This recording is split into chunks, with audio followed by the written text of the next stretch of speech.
આ રોયલ રાજાને ભલે ગમે ને માર્યો તો એને પોલીસે પૂછ્યું ત્યારે એમ કેતો હતો કે ખજૂરવાળી મેટર હતી ને એટલે એને મને માર્યું ને આમ થયું ને. ભાઈ તે પોલીસને એ તો ન કીધું કે હું કીર્તિ પટેલને કેટલી બેફામ ગાળું દેતો હતો. ખજૂર ને કીર્તિનો વિવાદ હતો એમાં રોયલ રાજા વચ્ચે ટપકો હતો એટલે એને એના કર્મોનું ફળ મળી ગયું. ભલે હું કોઈના સપોર્ટમાં નથી પણ બે ફામ ને બે કટકા રોયલ રાજા બોલ્યો હતો. કોઈ પણ બેનું દીકરીઓને આટલી બધી ગાળું ન દેવાય. તારો કઈ પ્રશ્ન જ નહોતો, તને તારા કર્મનું ફળ મળી ગયું.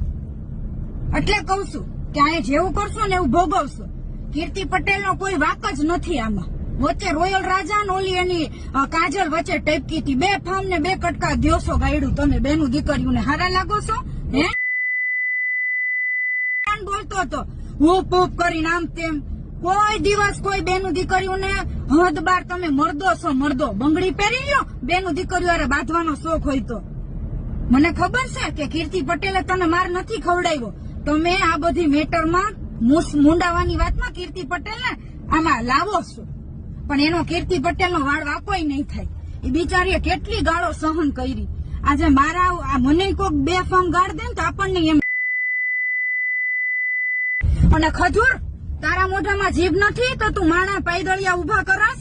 તું બોલ ને કીર્તિ તને લલકારે છે તો તારે જવાબ દેવો જોઈએ કીર્તિ પટેલને. આ રોયલ રાજા અને બીજા બે ત્રણ લંગુરિયા ફંગુરિયા ઉભા કર્યા તે ખજૂર ને કીર્તિની મેટરમાં ગામ આખું વચ્ચે પડ્યું છે. ઉડતા લ્યો છો લે બોલ જોજી બે ફોન ગાળ.